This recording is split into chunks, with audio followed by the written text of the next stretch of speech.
All right. Good morning, everyone. I think. Hold on. Good morning. This is Dennis Misigoy, Libertarian for the U.S. Senate here in the state of Florida. Coming with another Thursday live stream.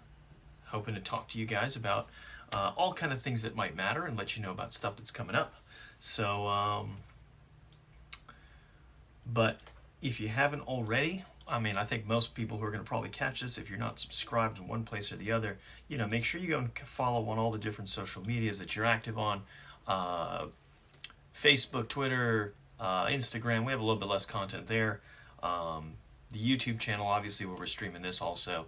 There's quite a bit of overlap, obviously, between everything. But I want you guys to know about it because, of course, it is important as the only, the third-party option in this race, the only principled, committed candidate to peace and individual liberty, sound money. Really need you guys to not just hear it, but also to spread the message so that more and more people know. Good morning, Keith, over on YouTube. Nice to see somebody active on there as well. We want to get people on all the streams and make sure that people are seeing and hearing the message. So I'll just go ahead. A couple of things coming up. We've got our planned event on September 11th. I need to post a little bit more of this stuff on social media. We've been a little lax on that. So we got coming up in a little over a week. Yeah. Because it'll be a week from this coming Sunday, September 11th, obviously.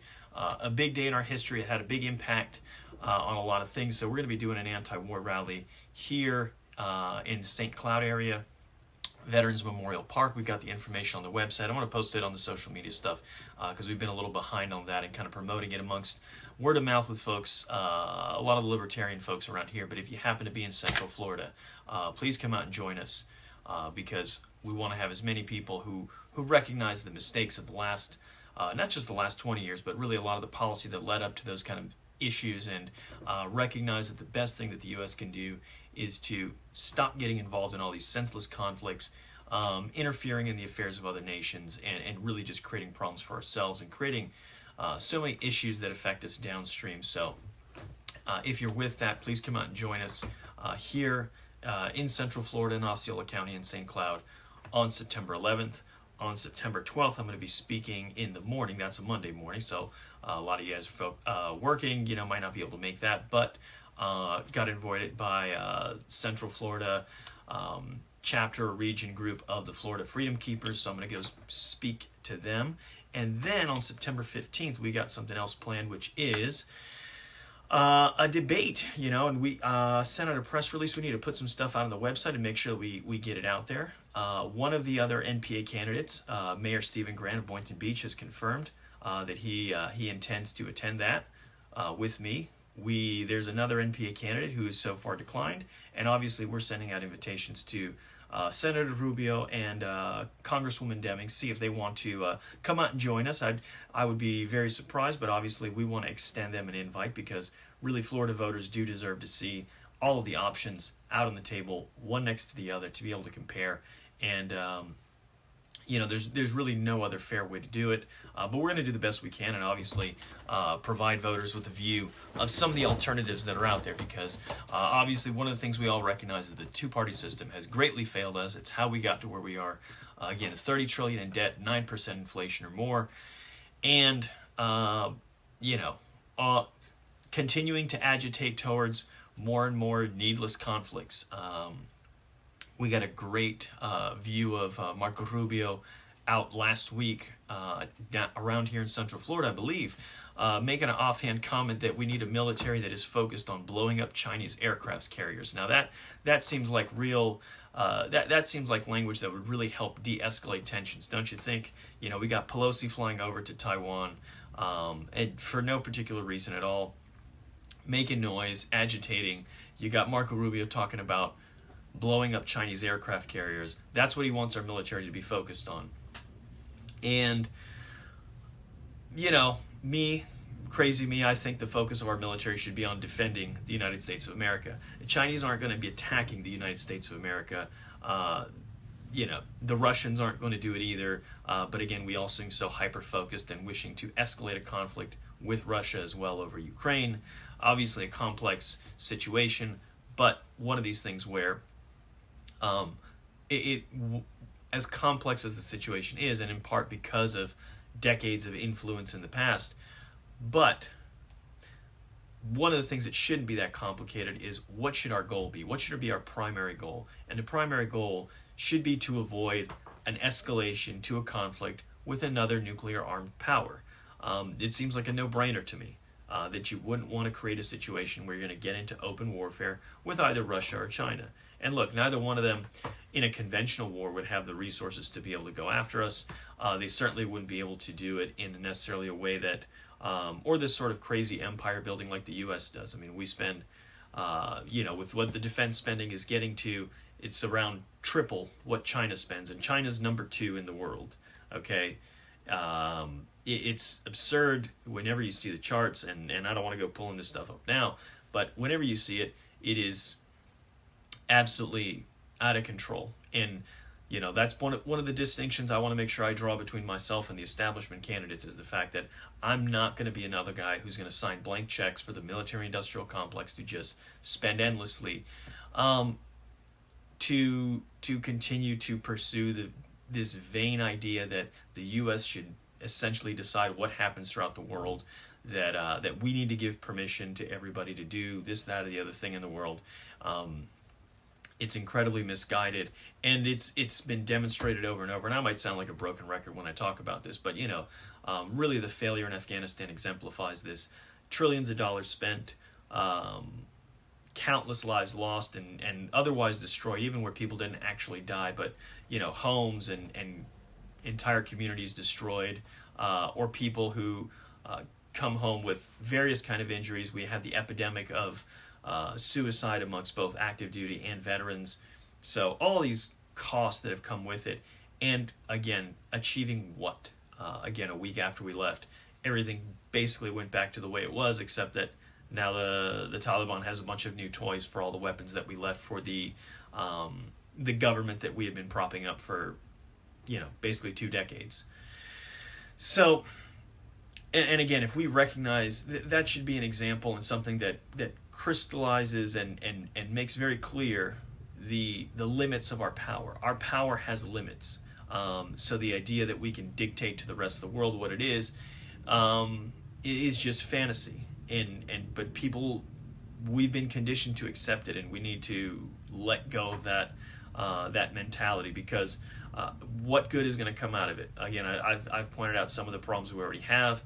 Other things in terms of domestic policy, obviously, and things that continue to be turned against American citizens. When you talk about all of what was created as sort of the anti-terrorism state right after 9/11, and now all the focus is domestic terror, and right now, since the Democrats are in power, it's being targeted on Republicans, but I wouldn't put anything past Republicans in terms of the willingness to use this on other Americans when they happen to be in power. So it's an interesting dynamic what we have right now. I don't want to say I'm optimistic to say the two-party cartel is actually going to finally implode on itself, with the two not being able to share power, but it is interesting, and I think probably more indicative of them just wanting to abuse the rank and file people on one side or the other versus the actual power structures. But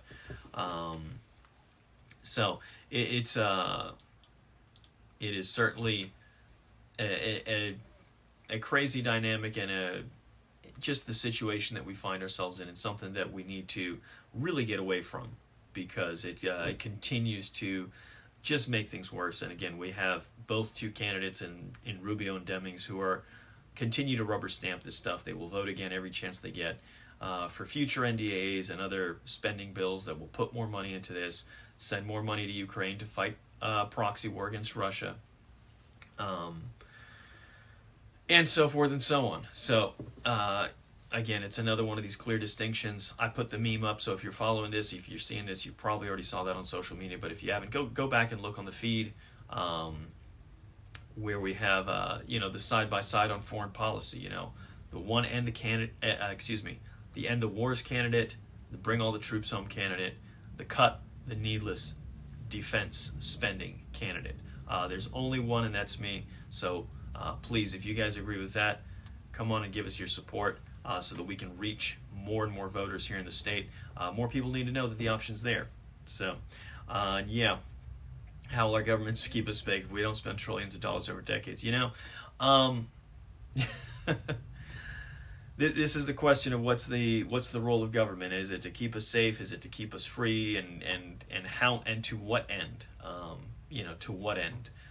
Because and what is the trade-off at the end of the day? Go back to always to the old Thomas Sowell quote. There's no such thing as there are no solutions, only trade-offs, and you go and try to get the best trade-off you can. And I don't think the American people have gotten a very good trade-off for all of the empire seeking and war making, to be driven into poverty in so many cases, to be suffering right now under this kind of inflation, all these things that are going on, and to be essentially maligned among the not maligned, despised by so many in the world because of our country's foreign policy. When they talk about death to America, they're not talking about the regular people who are just sitting at home watching, sitcoms and whatever. They're talking about the government, because of what the government is going and has done in places across the world in terms of toppling foreign governments, replacing them with less, or I should say more unsavory characters, and at the end of the day, it all comes back, and that is part of that is the lesson of 9/11. 9/11 didn't just happen spontaneously. It certainly wasn't, as Ron Paul said, it didn't happen because we're rich and we're free. It happened because of our involvement overseas, our involvement in all these other countries. We had been in Iraq since the beginning of the 90s, maintaining the no-fly zones. Any of you who've ever seen that wonderful clip from, I believe it's from 60 Minutes, of Madeleine Albright, confronting the question of, well, we think it's been... they had estimated that it had been about 500,000, 500,000 Iraqi children that had died due to sanctions. And you say, do you think the price is worth it? And, she says, well, price is really high, but we think it's worth it. We think it's worth it to kill hundreds of thousands of children, was the answer to that question. And I obviously strongly disagree. I think that's an extremely high cost. And what did it win us? What did it buy us? We ended up going to Iraq later, again under false pretenses, to stop Saddam Hussein from getting weapons of mass destruction that there was no program for. There was no nukes. There was none of this. The only thing there was gas that we had given them, a decade prior, 2 decades prior, when they were fighting Iran. So there's a lot of this sort of thing, and it's the sort of thing that we need to get away from. But it's the mentality that we've had. It's the policy that we've had, and we need to break the cycle. And the only way we do that is by breaking the hold that the Republican and Democratic parties have on power. And you can't even do that necessarily with an independent candidate, because another independent candidate comes in, just like a Bernie Sanders, who on paper is an independent, but in reality, in actual function, just goes and caucuses with Democrats. And yeah, his policies may be a little bit more to one end or the other, but at the end of the day, it doesn't represent a real break in the two-party system's power. That is why we need to vote Libertarian. We need to vote Gold. It's part of why I'm running in this race, to give voters the opportunity to do this.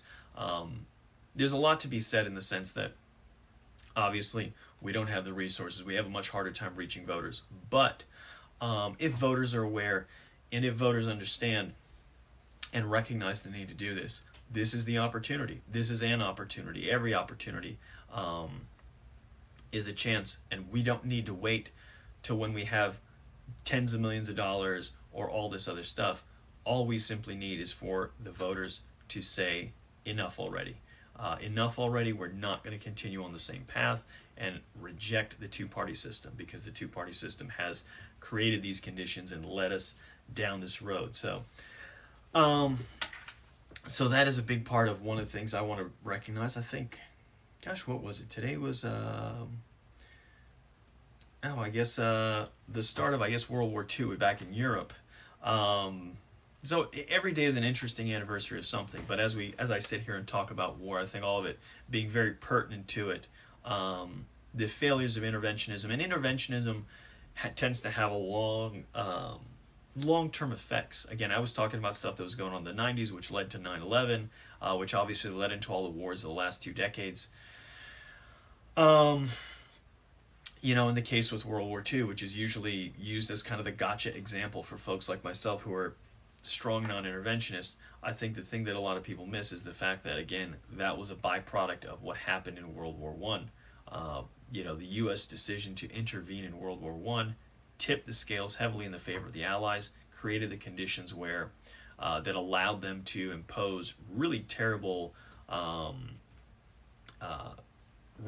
conditions in terms of what ended up being the agreements to end the war.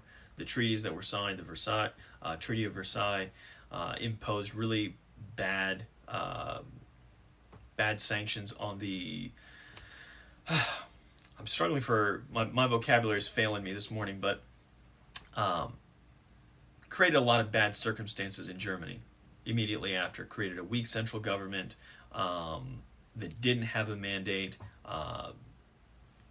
and all of this kind of set the stage for what came after. Everything that came after with World War II was a byproduct of everything that had been done to Germany after World War I. And again, stuff that would not have been possible had there not been the intervention from the U.S. in that case. So it's one of those things where the lesson of history maybe needs to be we need to have a little bit broader view of it to recognize, because what happened didn't have to happen. And there's certainly other angles to it I think people should consider when you come to talk about other policies like, immigration vis-a-vis the Holocaust, because you did have ships full of Jewish refugees trying to flee Europe that were turned away from American ports in the years leading up in the late 30s, and I'm not quite sure if all the way into the 40s, but it's definitely in the late 30s. There were quite a few instances of this, and they were turned away. So when people talk about our policies and combating and avoiding tragedies like that's one example where there really is a substantive thing that could have been done and should have been done that would have saved a lot of lives, rather than just going into another war or going into a war a lot earlier. Because what happened didn't have to happen. Had the war continued, again, none of us has a crystal ball to say exactly what would have happened. But most likely, I think, the war would have continued on a bit longer, ended up kind of as a stalemate, and the terms upon which the war would have ended would have been far less unfavorable towards Germany, and would not have created the power vacuum that it did, which ultimately allowed Hitler and the Nazis to rise to power. So, again, but that's all ancient history in a sense, but not anything to totally scoff at. So, let's see. One of the funny things with the again, it's hard to miss with all the great statements about the Inflation Reduction Act. We always got to put reduction in quotes when we talk about this, because no one can seriously think it has anything to do with reducing inflation. Nobody's been able to identify. I think I might have mentioned it, but there was a clip I saw. It was a different congressman. I can't remember who it was, but being questioned by a reporter who simply was asking, hey, what provisions in this legislation actually will reduce inflation, since that's the name of the bill. And really everything you hear about, this is going to be investment to help combat climate change, or it's going to help with, prescription drug prices, or it's going to, create jobs. I don't know if they're just talking about the 87,000 IRS agents, but, it's going to do this and that, and these people are going to pay their fair share. And, of course, when they talk about this, they always talk about, we're going to get all the extra rich people, they're going to pay their fair share. And they talk about, if they can do that, then they can pay their fair share for our infrastructure. Of course, again, like I mentioned, what they're really also going to have them paying for is paying their fair share of, again, another increase in the Pentagon's budget to, again, go on this vain pursuit of global empire, waging war in different places, subsidizing or funding proxy wars in places like Ukraine, and stuff that we do not need to be involved in.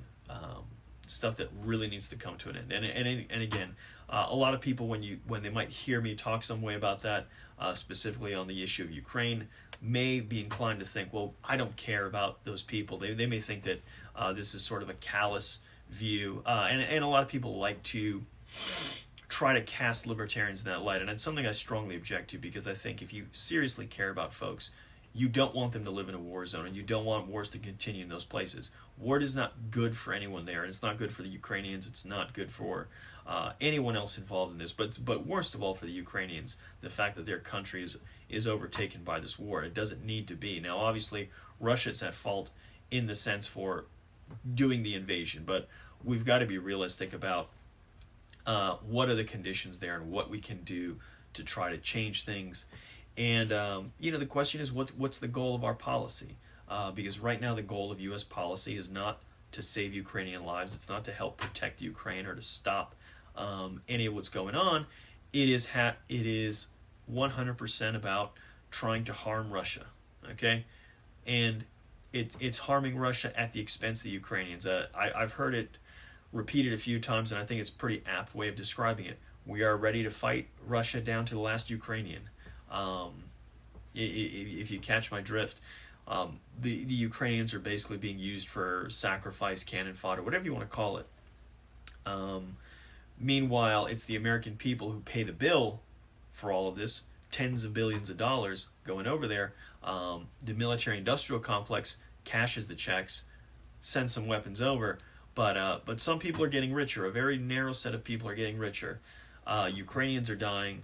And again, Russia's not blameless in this, to be sure, but we're not even making an effort right now to negotiate any kind of settlement, and that's one of those things that really is inexcusable. If you're serious about caring about them, you've got to be willing to negotiate, and you've got to be willing to do so in a way where you're willing to make reasonable concessions. And obviously, they're not all concessions that the U.S. can make. The U.S. can only make concessions about maybe something like NATO membership and that sort of thing.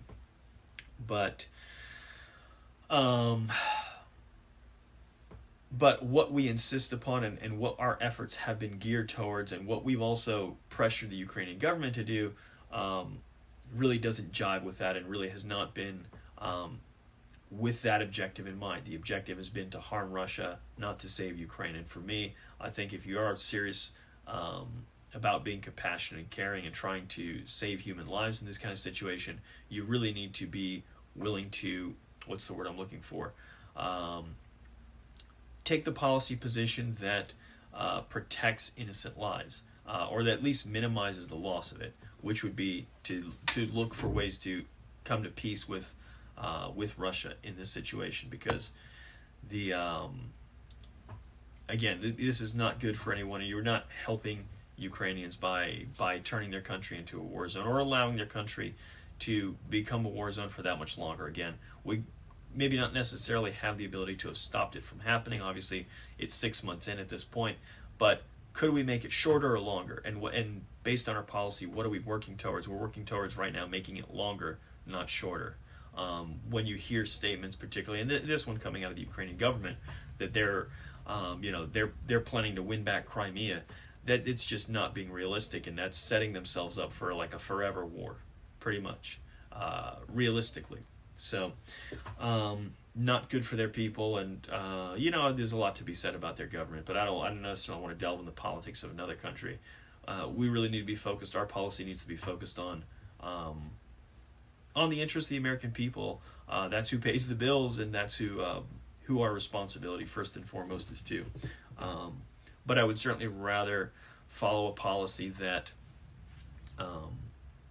is compassionate, in the sense that we're not trying to extend conflicts and escalate conflicts. We want to de-escalate conflicts, and we want to help bring about peace wherever we have the opportunity to do so, because that's beneficial to everybody, not just the people who are there on the ground, but everybody else who's been involved. Any people in any other country who engage in any sort of trade. It's not a good thing when a country just goes into this kind of chaos. So again, it's in everyone's interest in a sense, but the question is just, where's our standing for it? And obviously the policy that has been supported by Rubio and Demings of let's send money to Ukraine, send money to our weapons manufacturers to get weapons to Ukraine, that's not a policy that's going to bring about peace, and neither one of them is fighting on that side. making the argument for it. So we need a senator who will. We need a senator who's going to stand up and say the U.S. shouldn't be escalating conflicts, should be actually trying to bring about peace, and certainly not seeking out conflicts with nuclear armed powers throughout the world, because that seems to be what our foreign policy is really going towards in the last year, and it doesn't make a whole lot of sense. So let's see. I did get a kick out of this. I was seeing, and I guess this was Congresswoman Demings responding to, I don't know if this was a tweet from a Chinese state-affiliated media bashing the CHIPS Act for discrimination, and I guess that's sort of what it is in a sense. Although you probably wouldn't think about it in those terms, because people get into the idea of supporting one nation or the other. But again, this is really the way you need to understand this is that what we're doing, essentially, again, you have Americans like Rubio and Demings who decry China for giving their companies this unfair advantage by taking money from one sector of their economy or from the rest of their economy and, quote unquote, investing it, subsidizing another part of the economy to try to lift up certain specific industries that are favored. And they view that as, well, they're giving them an unfair advantage, so we've got to do the same thing. So let's emulate their policy of take money from the rest of the economy to go prop up this industry so that it can be more competitive. Of course, if you're subsidizing an industry, it's probably not actually being competitive, and it's probably less likely to be competitive because it doesn't have an incentive to be competitive, because if they're losing, well, then they get more subsidies. So it's a good bit of misguided central economic planning, as it usually is. But I mean, this is what these folks believe. Both Rubio and Demings both believe in central economic planning. They believe in the government deciding, well, this is industry we need to help, so we're going to invest other people's money. It's not an investment. When you invest your money, you have a chance at a return, and you're deciding to put your own money in. There's no return here for the American people. Aren't going to be collecting dividends from the countries that are from the companies, that are getting this money. So we've got to be honest with people. They're subsidizing these businesses and these industries to try to compete. But basically what we're doing is we're emulating the policy of the CCP. To what end? Because somebody thinks that that's a great idea, that is going to help us be more competitive in the world. I guess if you believe in central economic planning, but if you happen to believe in free markets, then you understand that this is not the way. And you're, robbing Peter to pay Paul. This is misguided. It doesn't work, and it disrupts the ability of the economy to get to its most efficient state by manipulating profits, losses, and prices, and this sort of thing. But this is what some people think is sound economics, and unfortunately, that's the status quo. That's what we have in the two big party options. Another reason why I'm here, not because I really want to be, and because I'd love the idea of going to Washington D.C. and being a senator, but because I recognize that this is absolutely wrong.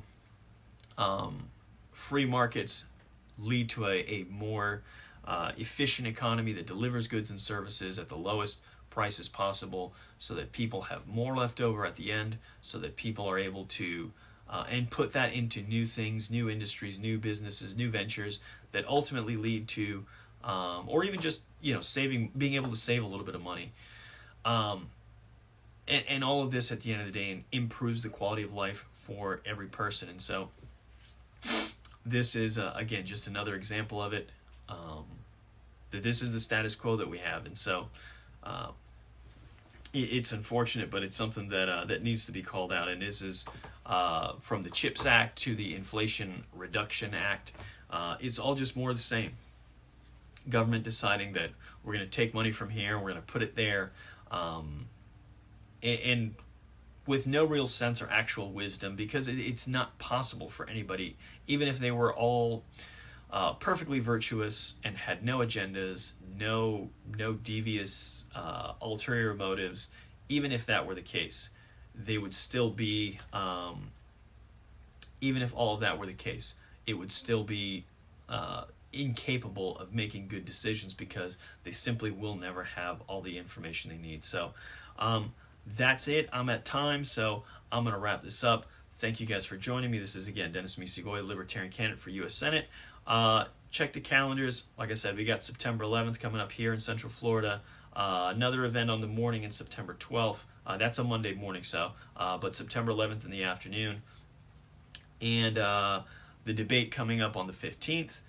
So stay tuned for more stuff about that. And should be out in Tampa on October 4th at USF. So if you happen to be out in that area, that side of the state, come out and join us then. So we'll post stuff about that as well soon. So thank you guys, and I will talk to you guys again next week, if not sooner. All right, take care.